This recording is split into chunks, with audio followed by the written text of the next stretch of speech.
Do you want to play your favorite Xbox games on your computer without buying every game? Let me show you how to use Xbox Game Pass on your PC. It's easier than you think. So, it saves you a lot of money.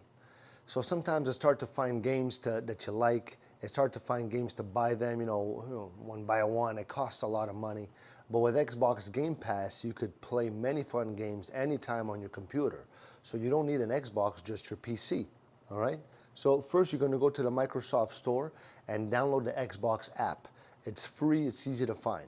Next thing is you're gonna sign in with your Microsoft account if you don't have one. So, ask a parent to help you make one. Then click on Xbox Game Pass inside the app. You're gonna pick the PC Game Pass plan and start your trial. So now you're gonna explore the game library. So you'll find Minecraft, Forza Horizon, Halo, so much more. So to play, just click install on the game that you like, and you're gonna wait for it to load and then play right away. So now you're pretty much ready to play awesome Xbox games on your PC. Like this video, comment, subscribe, ciao.